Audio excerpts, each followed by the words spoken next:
Hi there, first of all, and thank you so much for taking the time and sitting down to talk about your new album. How are you doing? Thank you very much. I'm good, thank you. I'm really excited for tomorrow, by the way, because it's tomorrow. It's Friday, December 4th, and our new album Stigmata Itch is coming out. So I'm really excited for tomorrow. Are you at all a little bit nervous? What is the first day of an album release usually about for you guys? Well, I wouldn't call it nervous.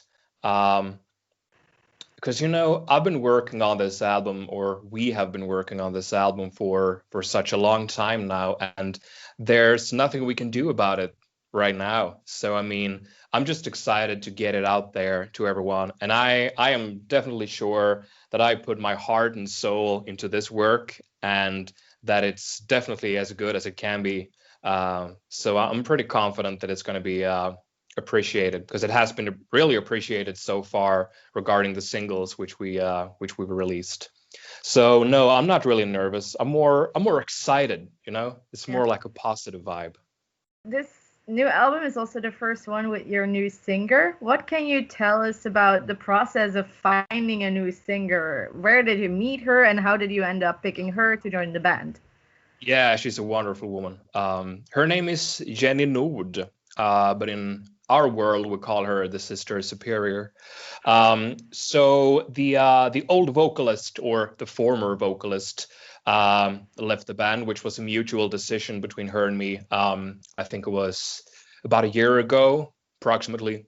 And after that, we started searching for a new vocalist, and I can tell you it's not easy, because you need to find the right kind of woman who's really ready to do this. And I mean, it's not only about having a good singing voice; it's also about having the right personality, like have the fighting spirit within yourself in order to pull this off. Because the music career is not always an easy career.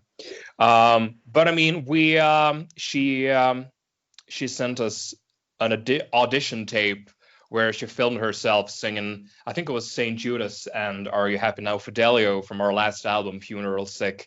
And I knew instantly, like, this is the one. This is the one. And we had been searching for a while at that point. I think we've been searching for like 2 months, and we didn't really find anyone that we thought was good enough, so to speak, or we didn't really match. But Jenny, we went to Gothenburg. Me and my mother went to Gothenburg to meet her for the first time, and everything just clicked. It was just destiny. It's like I could feel the winds of destiny blow all over us. So it was really wonderful. And then she went to my home city, and had a rehearsal session with me and the rest of the guys. Everything worked out very good. And afterwards, we went out to have a beer and asked her just straight out, well, are you a part of the band now? Because we really want you. And she said, yes, of course. So, and the rest is history. Oh, sorry. That's okay. I fell down. So, of course, you're releasing your new album, Stigmata Itch, tomorrow. I wanted to first talk a little bit about the title. Is there a specific meaning behind it, and what does it represent to you? Yes, of course. There always is with me. I'm really pretentious. That's my nature. Well, of course, as many people know, stigmata refers to the wounds of Jesus of Nazareth when he was crucified. And in my world, it has really nothing to do with Christianity, because I believe that religious myths in general, they're just symbols. They are metaphors for something else. And in this case, the stigmata itch refers to the longing for the end. And during the process when I was composing this album, and when I wrote the lyrics, I was going through sort of a personal crisis at that time. And I'd say that it was all about learning how to accept that all things come to an end. To have faith in a better future, and to learn how to accept the death or the end, and to know that the death of an old world is going to be the birth of a new one. And somehow, without knowing it, it feels as if I wrote an album about 2020 as well, because that sums up like the general emotion of the world right now, you know? Like everyone's waiting for something better. Everyone's so frustrated and everyone's having such a hard time to cope with the emotions. But we gotta have faith, man. That's all we can do. We gotta have faith in that a better world is coming. You've always had some kind of a religious themes with the band, not necessarily religious, but you have your own church, so to Yeah, say, of and the course, whole of course. with the band. And I think with this album, you're also taking it to the next step, or that's what I thought when I listened already to the opening track, "Oh the Joy." Yeah, I was wondering, correct. where did It's a the idea fantastic. of having an opener like that come from? Where the inspiration come from? I mean, yeah. Yeah. Um, well, you know what? I think that music and religion serve the same kind of purpose in people's lives. You know, it gives us the strength to keep on fighting in a world which is often very dark and has lots of pain in it, and it gives us the strength to just keep on fighting. You know. And in my world, it's pretty clear that all music is spiritual. You know, it connects people, and the first time that I got the so-called calling, you know, I think it was about 3 or 4 years ago. I was sitting up one late night, and all of a sudden, I got a message from this woman from Australia, and she told me that earlier that day she was planning on committing suicide. She was about to end her life. But she listened to our music and she found the strength to choose life before death. And then I really understood that, man, this is bigger than me. This is bigger than us. What we have, that's a church. We built our own church. And that's why music is something really spiritual to me. Like it connects people, it saves lives. And you can't really explain scientifically what music is, you know? And that's the most wonderful part about it. It's just there and it just gives us this feeling of comfort and joy. Um, so in my world, it's pretty obvious. But at the same time, I mean, of course, I'm really inspired by religious scriptures in general. I'm inspired by the Bible. I'm inspired by black magic. I'm inspired by like the old Jewish faith and the mysticism around that. So I mean, I'm inspired by religion because I think it's a great topic, and I guess that this album really puts emphasis on that as well. Yeah, especially also in the lyrics, I thought. But well, now that you're talking about that, you're inspired by all the Bible and such. Where does this fascination come from? Do you have any idea? That's a really good question. Um, I'm not sure, to be honest. It's like this is a feeling I've been having since I was a child, you know, that I was going to give this to the world. I was going to give music to the world, and there's really nothing I can do about it. It's like a calling, you know, and that's like the same process when I compose the songs. I mean, I rarely, I would say almost never sit down deliberately by the piano to compose a song because then it wouldn't be true. It's almost it's almost as if a vision comes to me. That's how I create music. Usually when I'm about to fall asleep, you know, I'm trying not to wake up my wife, but I always have to get out of bed and use the voice recorder because that's how it works. You know, it's all about the visions, and there's nothing I can do to stop it. You know. Do you ever experience like creative blocks if it just comes to you usually? Because a lot of people do compose music that way by playing piano or just jamming on their guitar. Well, in my world, music is not about it's not about speaking. Music is about listening because I believe that all music is already out there, you know, like a part of something bigger. And I have to listen. It just comes to me. And I have total faith in that. However, of course, I experience what you would call like a writer's block sometimes, but that's only when higher powers aren't communicating with me anymore. You know what I mean? Yeah. And then I question that, like, what the fuck's happening? Um, well, of course, I think that's a pretty common struggle within every artist. Like sometimes you experience a writer's block. That happens rarely to me, thankfully.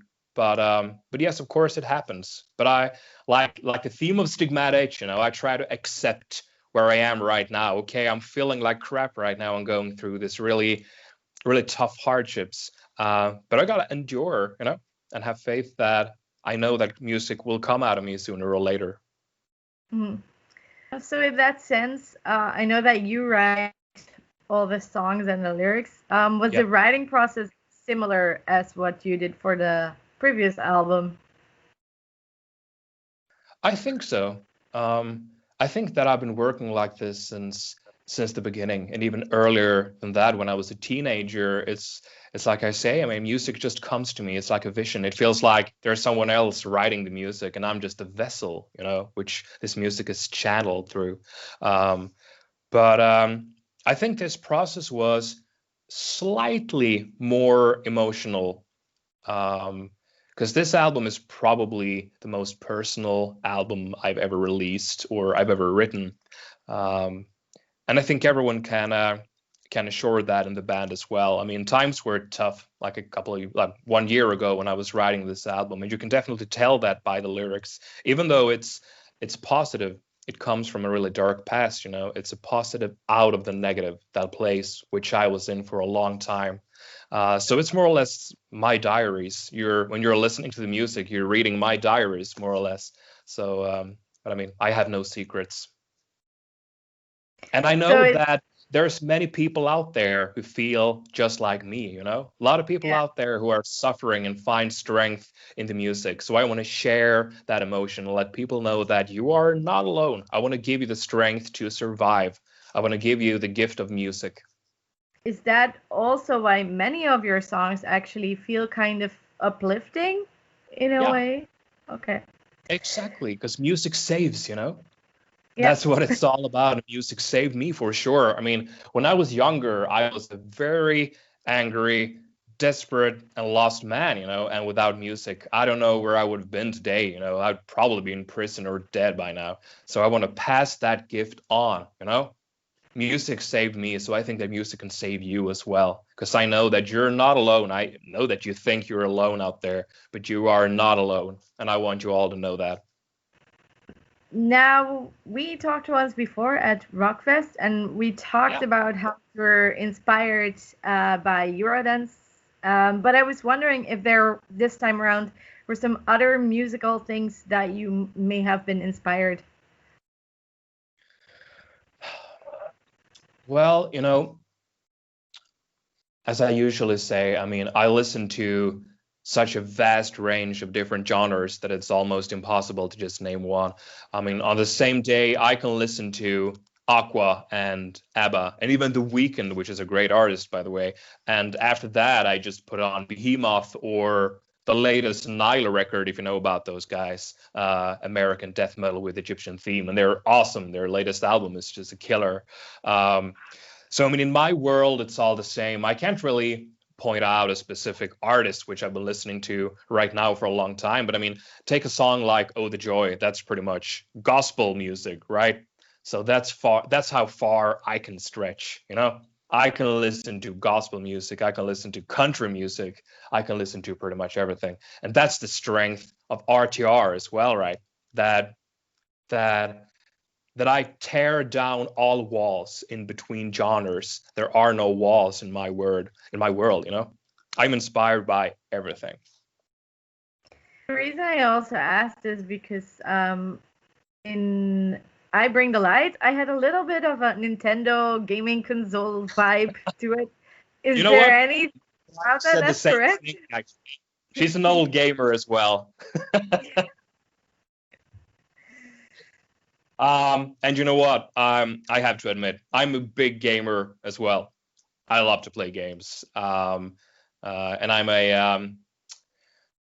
a traditional PS4 player. I've been following PlayStation since day one, actually. I still remember when I bought the first PlayStation. I thought it was so awesome. And I also bought, well, I was given for Christmas Resident Evil 2. And pretty recently, the remake came as well, which is an amazing game. So it's still pretty good. Um, no, but I play a lot of games. I have to admit that. But still, I mean, if you listen to game music nowadays, that's pretty much movie scores. It's so professional. So I kind of miss the old school days with the 8-bit music, you know, like the old Super Exactly. Mario games or Sonic the Hedgehog. I mean, now we're talking.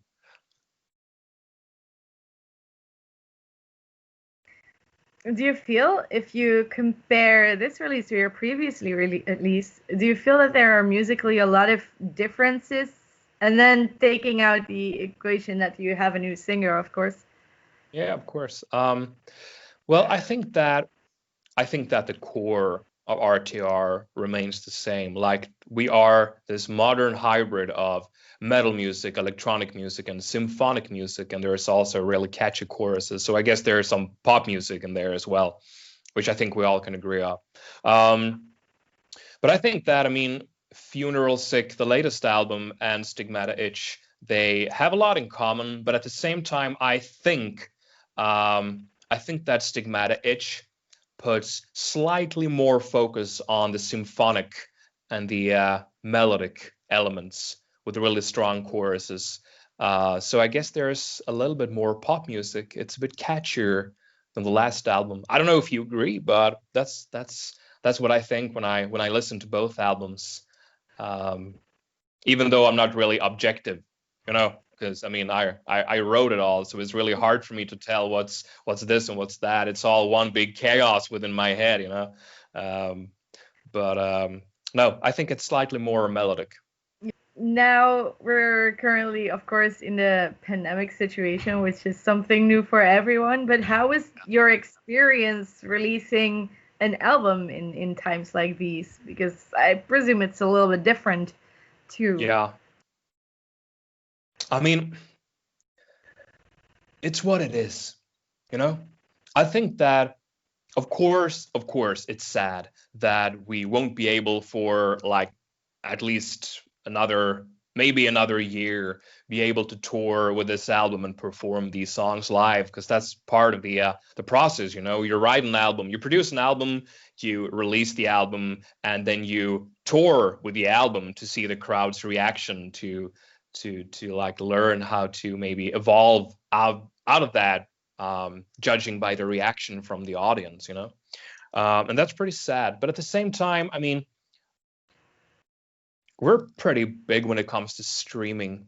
And I say that we're bigger when it comes to streaming than when it comes to live shows in our case, because streaming platforms are such an important part of how you like listen to music nowadays. We're living in a modern age. So I think that streaming is going really, really well right now, because I think that people are staying at home and they're still listening to music more than ever. So I'd say that that is good. And we've been doing what we can to try to survive. We've been putting a lot of focus on recording really cool music videos, which you should check out, by the way. Holy Homocide, and tomorrow there will be another release, another beautiful piece called Colossus, which comes out tomorrow at 1 o'clock Swedish time.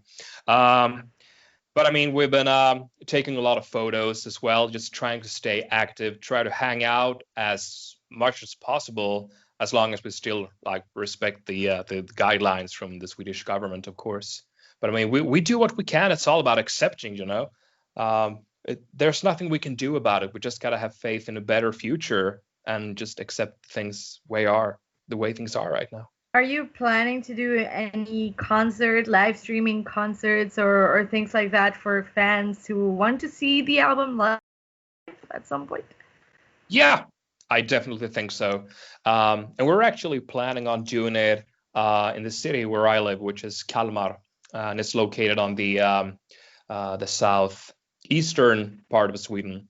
It's a pretty small place, but it used to be the capital of the whole of Scandinavia during the medieval ages. So that was a long time ago, but still. But anyway, this is a pretty small place, and I think that it's going to be appreciated to do it local, because there are so many artists who want to do it at legendary clubs in Stockholm or Gothenburg, but we're going to do it at a smaller place. So we're planning on doing this hopefully around January or February after the album has been released.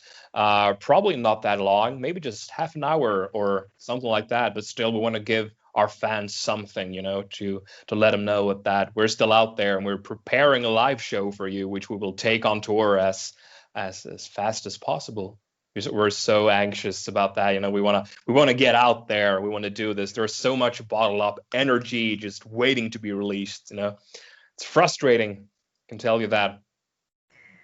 Are you actually writing new music while you're waiting for touring Always. possibilities again?